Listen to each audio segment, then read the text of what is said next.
Another Conversations in the Lansing School District. I'm Bob Colt, and today I have the honor of talking to Lansing Board of Education member Missy Lilje.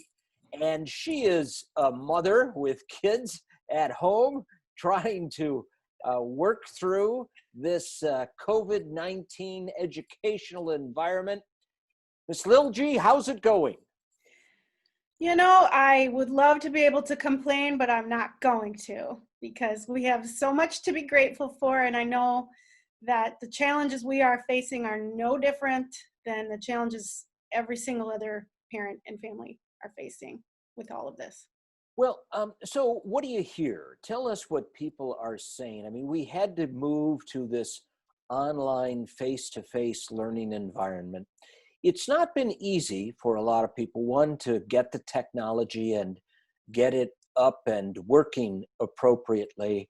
But you have kids, they're at home, they're in school, and you have neighbors. What are people saying?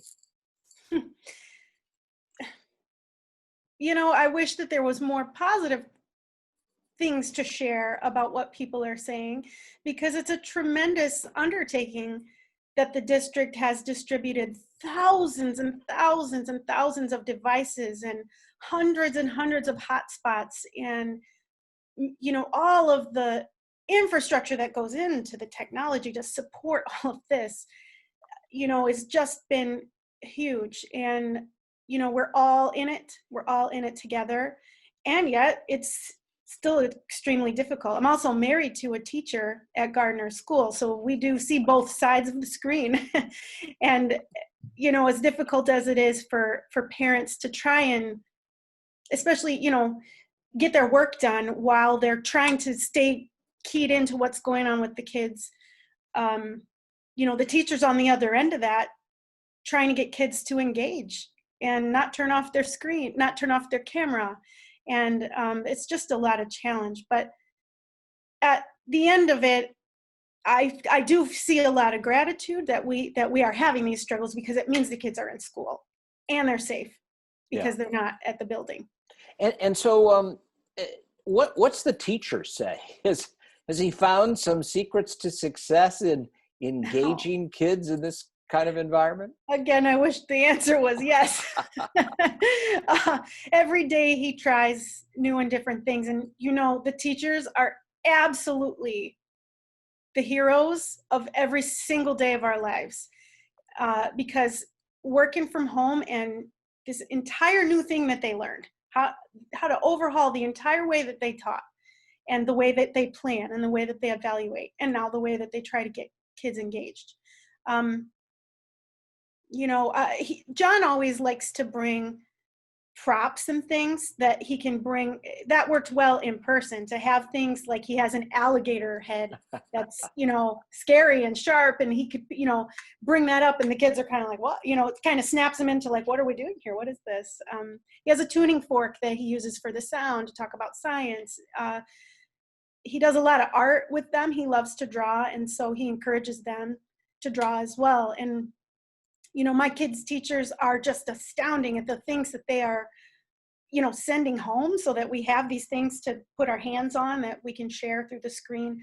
Balloons and paper clips and salt and vinegar with pennies. And, you know, I don't know what other, it feels like they have figured out anything that they can figure out to do, they do it. And every little bit helps. Well, you know, I think the district has found in this process moving forward that sometimes less is more. Maybe with too much screen time, it's not really helping students. So they've made some accommodations that a lot of parents wanted. Mm-hmm.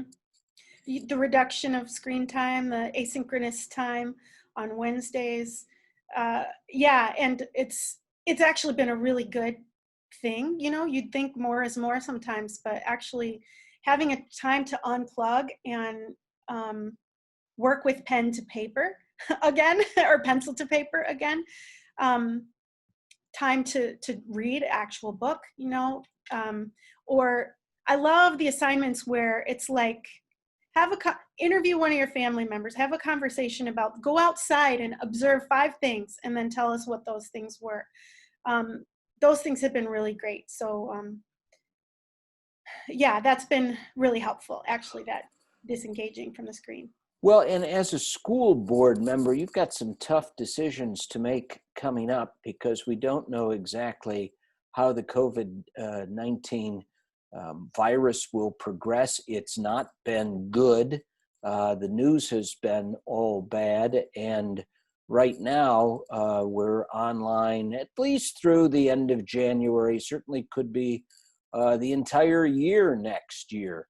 What kind of decision points are you really looking ahead and maybe thinking of, I wish we didn't have to make those decisions? It's been just an astounding experiment, hasn't it? With every school district, each state is doing things a little differently. And so we're able to see a whole lot of data. And, we know that it's harder for younger students to do this online thing than it is for older students to do this. And we know that the older students have more touch points and more contact points. So perhaps if we are going to come back in person, we start with the younger students. We can see trends in terms of where the virus is spreading and where it is not. And, that gives us a lot of confidence, I think, to figure out how to do things with safety in mind first. So luckily too, there are just a whole lot of very well-educated, super smart people that are on the team that look at these data points to try and look at the trends and make projections and make the safest possible choices. I feel really honored to be part of this group that has so much expertise. And another thing that I love about the leadership, the executive team, the superintendent and the executive team and all the school board members, is I really believe that every single one of them is there because they care about kids, because they care about students.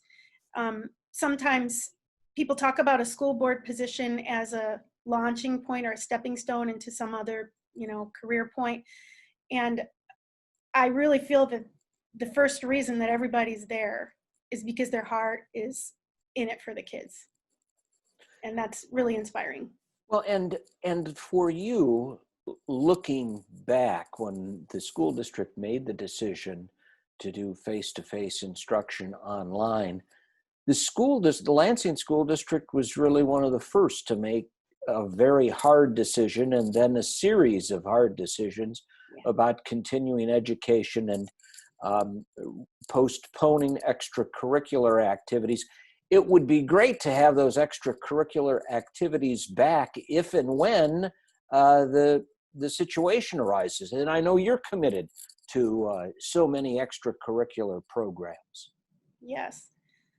I remember our president saying, how can we think about bringing kids back to extracurriculars when they're not even back in school?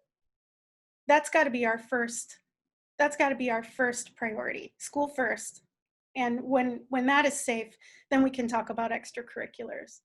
And that's been a tough stance to defend, as Lansing Schools was the only district in this capital area that didn't do sports, for example. We didn't have, football, for example. And I know there was a lot of pushback about that. And that was really hard. That was one of those decisions where, you would think making the right decision would make you feel good, but it was one of those things where either decision we make would make us feel horrible. And so we had to just side on the side of safety. Well, and the opportunity still exists to have extracurricular activities in the spring. If things get better, you have a vaccine available, and hopefully the virus trends change. But in the meantime, knowing what we know now and pushing forward with online education, is there anything else that you think the district could or would or should try to do? Because you as a school board member hear probably a lot from other people. Yeah, and our kitchen table conversations are interesting because we have students, we have a teacher, we have a school board member, and those communities all kind of converge. Conversations that we have on Facebook, or at work, they all kind of have these differing voices, and I think that the only other thing that the school district could do is to just keep at it. Just keep at it, and to support the teachers as much as humanly possible, because again, they are our frontline workers. They are the only reason that any of this is holding together, is the teachers. Well, I think that's true. And I think the teachers certainly want to be safe, Yes. and not be an environment where they could become ill. Mhm. It certainly could happen in any situation, but you don't want that certainly to happen in a school. So you have to protect teachers. And with the kids engaged, what are your kids saying? What do they like about online education? Maybe do they have to get up in the morning as early as they normally would? No, they can sleep in a little later than normal. They love that they can keep their pajamas on. They think that's great. They can wear their slippers and their pajamas the whole day if we let them. I don't know if that's good or bad parenting, but whatever it takes, we keep saying. And they love to be able to see their friends every day, even though they're not like allowed to see them in person. To know that they're going to be able to see their friends every day is really important. And they love their teachers. They love to be able to see their teachers every day as well. So what they don't like, I think, is this giant list of assignments that they have. And in a normal, like, in-person day, they wouldn't see that list. They would just be taken through the activities all day long and maybe have a couple of assignments. But the format can be, the format now is that they see a list on a screen of all the things they're going to have to do. And it looks like 20 pages of work.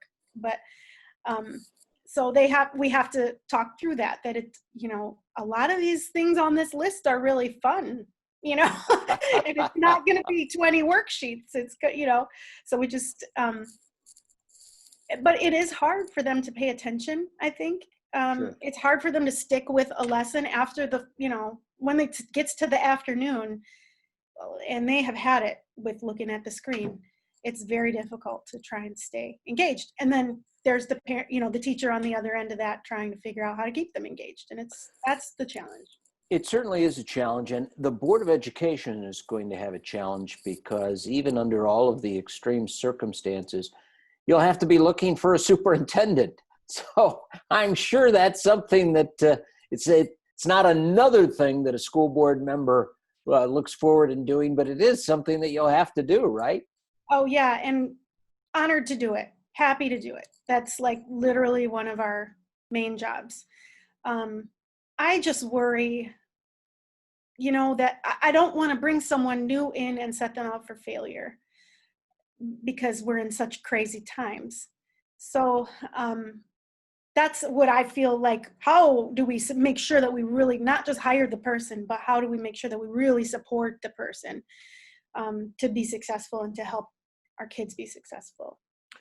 Well, Missy Lilje, Board of Education member, that's certainly the challenge ahead for the school district and the school board. And we sincerely appreciate you taking a few minutes out of all of the activities and screen time everybody in the house. There's probably a fight for screen time, right? Sometimes. Yes.